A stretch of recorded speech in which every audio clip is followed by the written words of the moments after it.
திடீர்னு போய் மாடுபிடி வீரருக்கு வேலை போட்டு கொடுக்குறோம்னா என்ன அர்த்தம்? மாடுபிடி வீரருக்கு வேலை போட்டு கொடுக்கும் போது எனக்கு ஒரு வேலை போட்டு கொடுங்கயா, நானும் வந்து வேலை பார்க்கிறேன். என்ன வேலைன்னு சொல்லுங்கயா, நானும் பார்க்கிறேன். செய்ய மாட்டீங்க. ஏன்னா நீங்க புகழை வந்து அள்ளி அள்ளி போட்டுக்கிட்டே இருப்பீங்க. ஆனா 2026 நீங்க ஜெயிச்சிருவோம்னு கங்கணம் கட்டிக்கிட்டு அலையிறீங்க. அது நடக்காது, நடக்கிற அளவுக்கு கிடையாது. எல்லாருமே கூட்டணியில ஒண்ணு சேர்றோம். கூடிய சீக்கிரம் 2026 நம்ம ஐயா எடப்பாடி ஆட்சியே வரப்போகுது.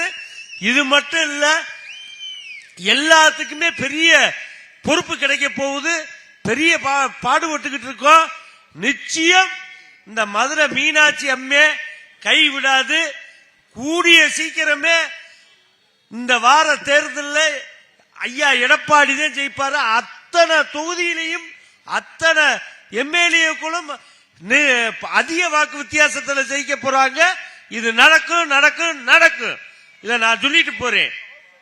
இது மட்டும் கிடையாது, பள்ளிக்கூடத்துக்கு பிரின்னு சொல்றாங்க. ஒண்ணு எங்கன்னா பிரியல, சரியான பில்ல போட்டுக்கிட்டு இருக்காங்க.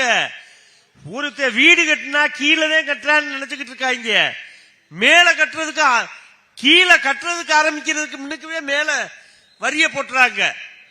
இது இந்த வரி, இது இந்த வரி, அது அந்த வரி. அப்புறம் அந்த கார்பரேஷன் வாட்டரை பத்தி ஐயா சொன்னாங்க. கவுன்சிலர் ஐயா நீங்க தானே சொன்னது? ஆமா,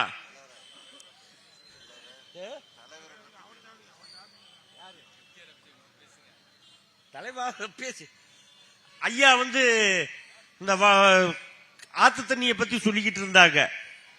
ஒண்ணுமே எடுபடல.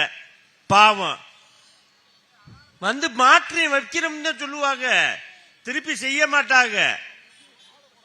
புரட்சி தலைவர் ஐயா அவர்கள் வந்து காமராஜர் ஐயா சத்து உணவு கொண்டு வந்தாரு. அதை நிலைநாட்டினது புரட்சி தலைவர் ஐயா மட்டும்தான். அதே மாதிரி பள்ளிக்கூடத்துக்கு போற பிள்ளைகளுக்கு அந்த காலத்துல மிதியடின்னு சொல்லுவாங்க. ஏன்னா செருப்பத்தை மிதியடின்னு சொல்லுவாங்க. அதை கொடுத்தவர் புரட்சி தலைவர் எம்ஜிஆர். அது மட்டும் இல்ல, இப்ப பேசும்போது கூட ஒரு ஐயா சொன்னாங்க, ஒரு அம்மா குளிச்சுக்கிட்டு இருந்துச்சு, ஒரு பக்கத்து சேலையை கட்டிட்டு ஒரு பக்கத்து சேலைய கம்புல கட்டி வச்சுட்டு காய வச்சுச்சு. அன்னைக்கு புரட்சி தலைவர் எம்ஜிஆர் பார்த்து பொங்கல் தீபாவளிக்கு சேலை வேட்டி கொடுக்கணும்னு சொல்லி கொடுத்த ஒரே சத்து உணவு கொடுத்த சரித்திர நாயகன் புரட்சி தலைவர் ஐயா மட்டும்தான், வேற யாருமே கிடையாது. நிறைய மக்களுக்கு என்னென்ன உதவி வேணுமோ அவருக்கு பணம் சேர்க்கலங்க, மக்களுக்காக எல்லாத்தையுமே கொடுத்துட்டு போயிருக்காரு. ஆனா இங்க பாருங்க, அவங்களுக்கு நிறைய சேர்த்துக்கிறாங்களே தவிர மக்களுக்கு எதுவும் செய்யணும்னு இல்ல. மக்கள் எப்படியோ போறேன், ஓட்டு போட்டேன்.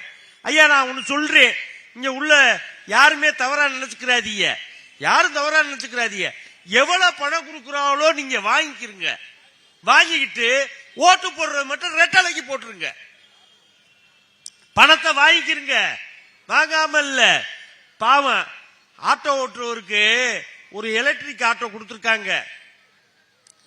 அவரு சந்தோஷமா எலக்ட்ரிக் ஆட்டோ கொடுத்துட்டோமே ஓட்டுவோம் அப்படின்னு சொல்லி ஓட்டி இருக்காரு. ஓட்டுனா கரண்ட் பில் பார்த்தா 18,000 ரூபாய் வந்திருக்கு. இதுக்கு நான் பெட்ரோலே போட்டு ஓட்டிக்கிருவேன்டா, ஏண்டா படுதாவிகளா இப்படி பண்றீங்க அப்படின்னு. அது மாதிரி நிறைய இடத்த யோசிக்கணும். மறந்து இருந்துடாதிய. ஏன்னா புரட்சி தலைவர் உருவத்துல இன்னைக்கு அம்மா ஐயா எடப்பாடி ஐயா இருக்காரு. மறந்துடாதிய. விவசாயியுடைய பிள்ளைகள் அவரு. மறந்துடாம ரெட்டலைக்கு ஓட்ட போறங்க. நல்ல வாக்க எல்லோரும் எண்ணி பார்ப்போம். நன்றி, வணக்கம்.